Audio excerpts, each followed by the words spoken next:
Guys, Static Wave here. I'm going to show you guys what I've been using on my sword for the past few months. The sets in this build are pretty much identical to my previous build video. I didn't really change much in that aspect, but what I changed was the skills and the stat allocation. Those changes make this build probably one of the best out there. It has a lot of damage, a lot of survivability, a lot of tankiness, and you can pretty much go up against anybody in this game right now. So without further ado, I'll show you guys what I have. For our master set, we have Battlelord. Battlelord is the best damage set for the master slot. You get both pen and weapon damage whenever you use an ultimate, and this is gonna help you burst faster. Essence Thief is gonna be our front bar set. Really not much to say about this. You get damage done, you get stam, and you get healing. It's just a really stat dense set, and it works so well on sword because you have streak and you have minor expedition. Both of these are gonna help you grab the proc a lot easier than say like a DK. And since we're in for this specific build, since we're using spell crit potions, we don't have a source of stam sustain. So Essence Thief is gonna make up for that for us. And then on the back bar we have Rallying Cry. This is the best set for any class. Gives you damage, gives you tankiness against crit damage. Like there's no reason why you shouldn't run this ever. For Mythic we have Deathly Loose Feet. This is it's a well-rounded Mythic, especially for sword, because all of those stats are really useful. The health helps you survive against burst. The mag helps you have more magic casts, and then the stam is gonna make you do more damage. And since we have the expert summoner passive, and since we're using bound armaments, we get 18% extra max stam. So that mythic is gonna get buffed by our passives. So as you can see, like I have almost 36k stam just sitting there without it buffed. And when this is up, I have almost 30, I think almost 38k or 38.5k. So we have a lot of damage. And for the traits, we have reinforce on the heavy pieces. This is 3 heavy, 3 medium, and 1 light, by the way. You could do like 5 medium too, but I think 3 heavy is best because you get a little bit more health, you get a little bit more armor, and then a little bit more healing out of that too. The damage loss is not really that noticeable, but the survivability you gain is really good. And then impen for the rest of the pieces there. For the body, for the jewelry pieces, you want to have protective.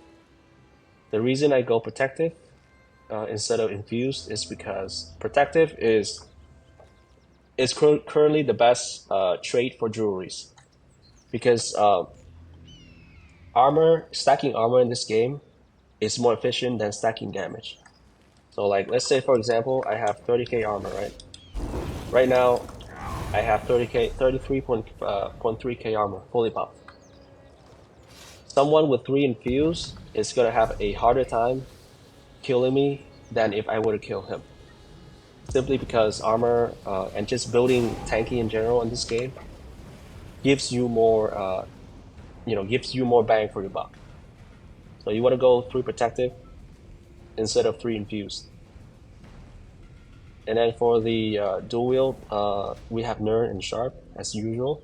And on the back bar we have Defending Ice Staff.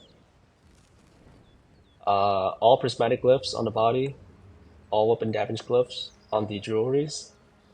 Then here I just you want to have an absorb stam and a disease glyph. If you use poisons, you want to use these. You want to use the Escapist Poisons. That's gonna give you 4 seconds of CC immunity, and it also breaks you out of crowd control effects too, so that's good. And then on the backfire, you're gonna use the Berserker enchant for the extra damage. For this build, I am a Khajiit. Doesn't really matter what race you are. You could be Dark Elf, you could be an Orc, you could be Imperial, you could be a Nord. Just don't be an Argonian, don't be a Red Guard, or don't be a Wood Elf, because those races are not as good. But doesn't matter really. Just pick one of the 5 races, and you should be good. For our attributes, as long as you have 30k plus health, you're fine. You don't have to copy my exact attribute points. I just want to have a lot of damage, so I put everything into here.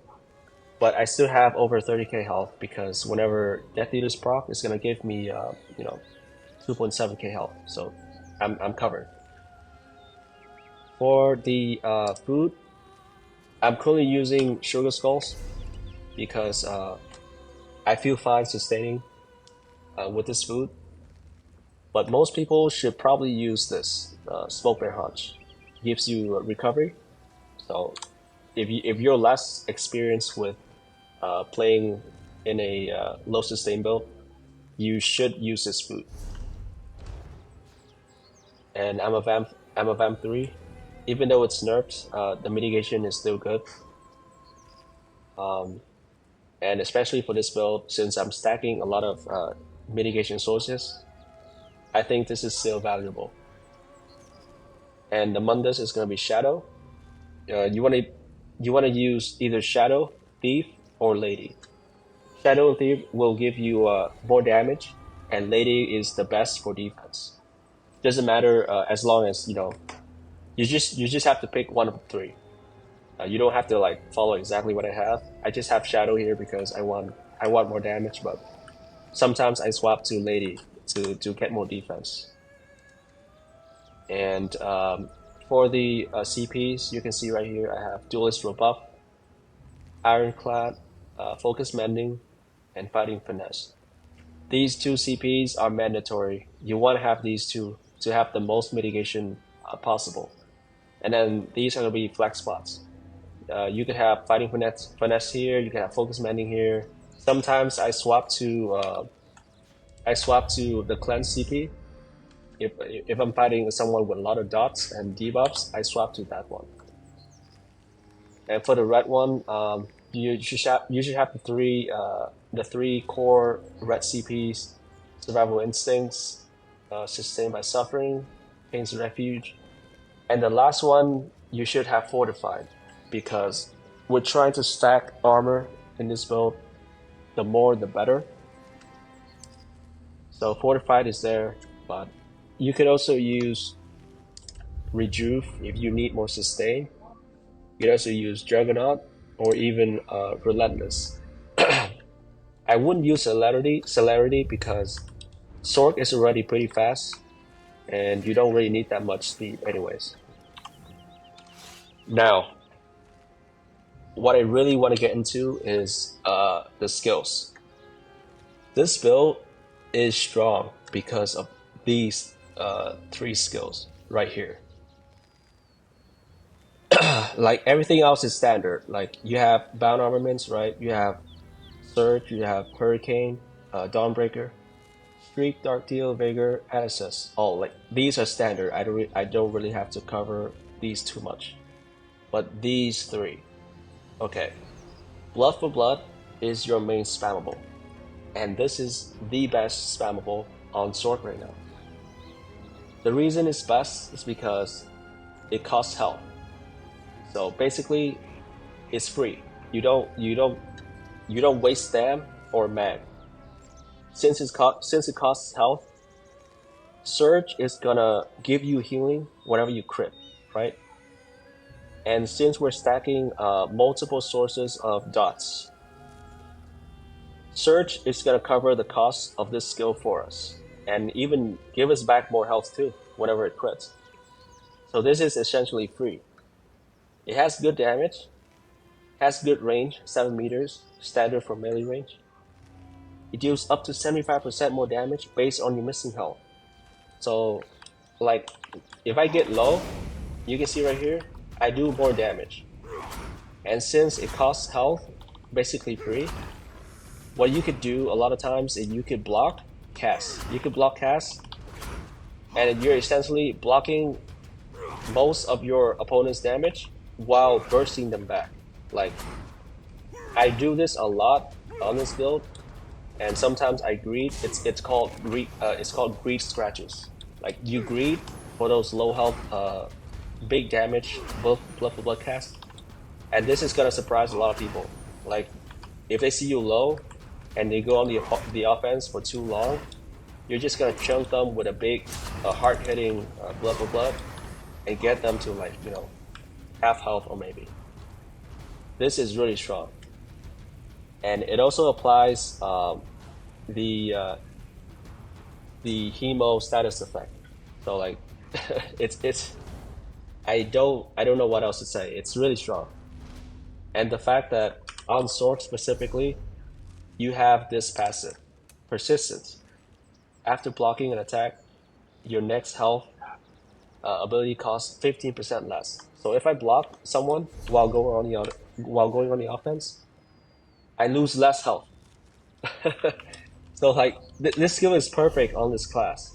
Like like you if you're a sword and you're not using dizzy swing or rending slashes, you should be using this over everything. Quick cloak. Quick cloak is so stacked.